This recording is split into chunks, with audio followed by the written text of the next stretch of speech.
यहोशू 10 एमोरियों पर विजय। जब यरूशलेम के राजा एदोनी शेख ने सुना कि यहोशू ने ए को ले लिया और उसका सत्यानाश कर डाला है, और जैसा उसने यरीहो और उसके राजा से किया था वैसा ही ए और उसके राजा से भी किया, और यह भी सुना कि गिबोन के निवासियों ने इजराइलियों से मेल किया और उनके बीच रहने लगे हैं, तब वे बहुत डर गए, क्योंकि गिबोन बड़ा नगर वरन राजनगर के तुल्य और ऐसे बड़ा था, और उसके सब निवासी सूरवीर थे।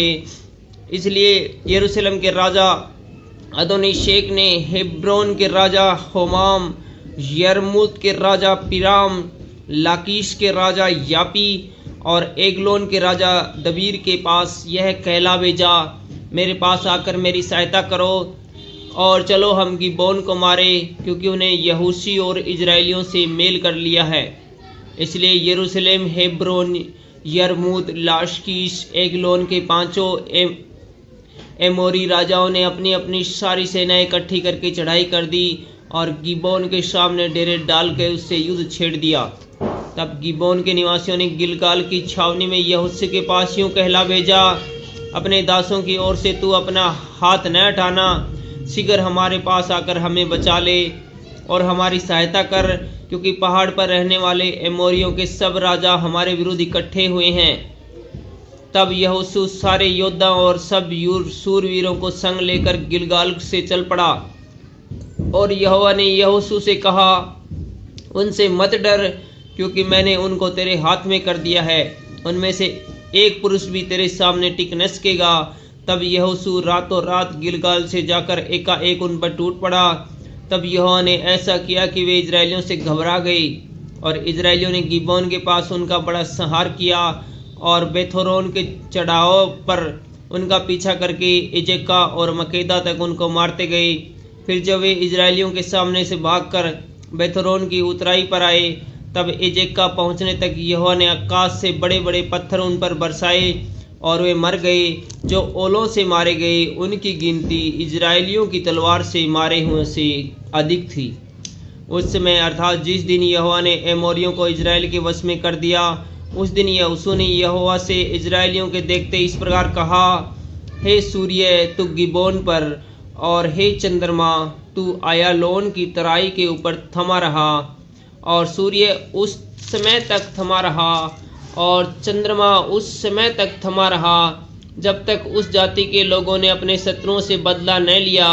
क्या यह बात याशार नामक पुस्तक में नहीं लिखी है कि सूर्य आकाश मंडल के बीचों बीच ठहरा रहा और लगभग 4 पहर तक न डूबा, न तो उससे पहले कोई ऐसा दिन हुआ और न उसके बाद जिसमें यहोवा ने किसी पुरुष की सुनी हो, क्योंकि यहोवा तो इजराइल की ओर से लड़ता था। तब यहोशू सारे इजराइलियों समेत गिलगाल की छावनी में लौट आया। एमोरियों के 5 राजाओं का बंदी बनाया जाना। वे 5 राजा भागकर मकेदा के पास की गुफा में जा छिपे। तब यहोशू को यह समाचार मिला, 5 राजा मकेदा के पास की गुफा में छिपे हुए मिले हैं। यहोशू ने कहा, गुफा के मुंह पर बड़े बड़े पत्थर लुढ़काकर उनकी देखभाल के लिए मनुष्य को उनके पास बैठा दो, परंतु तुम ठहरो, अपने शत्रुओं का पीछा करके उनमें से जो जो पिछड़ गए हैं उन्हें मार डालो, उन्हें अपने अपने नगर में प्रवेश करने का अवसर न दो, क्योंकि तुम्हारे परमेश्वर यहोवा ने उनको तुम्हारे हाथ में कर दिया है। जब यहोशू इजराइली उनका संहार करके उन्हें नष्ट कर चुके और उनमें से जो बच गए वे अपने अपने गढ़ वाले नगर में घुस गए, तब सब लोग मकोदा की छावनी को यहोशू के पास कुशल क्षेम से लौट आए और इजराइलियों के विरुद्ध किसी ने जीभ तक न हिलाई। तब यहोशू ने आज्ञा दी, गुफा का मुंह खोलकर उन 5 राजाओं को मेरे पास निकाल ले आओ।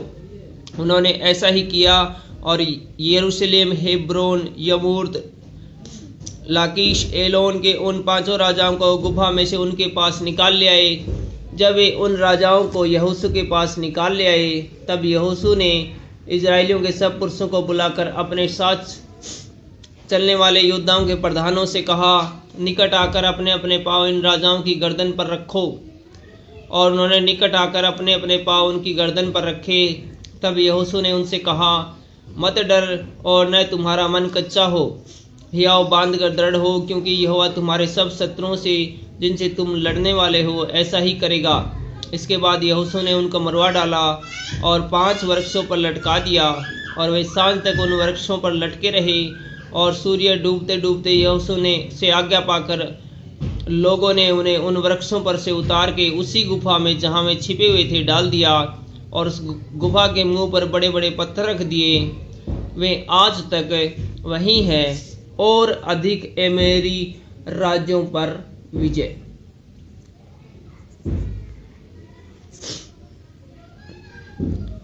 उसी दिन यहोशू ने मक्कोदा को ले लिया और उसको तलवार से मारा और उसके राजा का सत्यानाश किया, और जितने प्राणी उसमें थे उन सबों में से किसी को जीवित न छोड़ा। और जैसा उसने यरीहो के राजा के साथ किया था वैसा ही मक्कोदा के राजा से भी किया।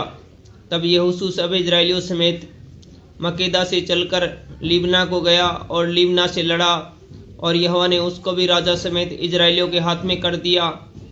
और यहोशू ने उसमें सब प्राणियों को तलवार से मारा, और उसमें से किसी को भी जीवित न छोड़ा। और उसके राजा से भी वैसा ही किया जैसा उसने यरीहो के राजा के साथ किया था। फिर यहोशू सब इजराइलियों समेत लिब्ना से चलकर लाकीश को गया और उसके विरुद्ध छावनी डालकर लड़ा, और यहोवा ने लाकीश को इजराइल के हाथों में कर दिया। और दूसरे दिन उसने उसको जीत लिया, और जैसा उसने लिब्ना के सब प्राणियों के तलवार से मारा था वैसा ही उसने लाकीश को भी किया। तब गेजेर का राजा होराम लाकीश की सहायता करने को चढ़ाया, और यहोशू ने प्रजा समेत उसको भी ऐसा मारा कि उसके लिए किसी को जीवित न छोड़ा। फिर यहोशू सब इजराइलियों समेत लाकीश से चलकर एलोन को गया और उसके विरुद्ध छावनी डालकर युद्ध करने लगा। और उसी दिन उन्होंने उनको ले लिया और उनको तलवार से मारा। और उसी दिन जैसा उसने लाकीश के सब प्राणियों का सत्यानाश कर डाला था वैसा ही उसने एग्लोन से भी किया। फिर यहोशू सब इजराइलियों समेत एग्लोन से चलकर हेब्रोन को गया और उससे लड़ने लगा, और उन्होंने उसे ले लिया और उसको और उसके राजाओं और सब गांवों को भी उसमें के सब प्राणियों को तलवार से मारा। जैसा यहोशू ने एग्लोन से किया था वैसा ही उसने हेब्रोन में भी किसी को जीवित न छोड़ा। उसने उनको और उनके सब प्राणियों को नष्ट कर डाला। तब यहोशू सब इजराइलियों समेत घूमकर दबीर को गया और उनसे लड़ने लगा, और राजा समेत उसे और उसके सब गांवों को ले लिया, और उन्होंने उनको तलवार से घात किया, और जितने प्राणी उसमें थे सबका सत्यानाश कर डाला, किसी को जीवित न छोड़ा। जैसा यहोशू ने हेब्रोन और लिब्ना और उसके राजा से किया था वैसा ही उसने दबीर और उसके राजा से भी किया। इसी प्रकार यहोशू ने उस सारे देश को अर्थात पहाड़ी देश, दक्षिण देश, नीचे के देश और ढालू देश को उनके सब राजाओं समेत मारा, और इजराइल के परमेश्वर यहोवा की आज्ञा के अनुसार किसी को जीवित न छोड़ा, वरन जितने प्राणी थे सबका सत्यानाश कर डाला। और यहोशू ने कादेश बरने से ले अज्जा तक और गिबोन तक के सारे गेशोन देश के लोगों को मारा। इन सब राजाओं को उनके देशों समेत यहोशू ने एक ही समय में ले लिया, क्योंकि इजराइल का परमेश्वर यहोवा इजराइलियों के ओर से लड़ता था। तब यहोशू सब इजराइलियों समेत गिलगाल की छावनी में लौट आया।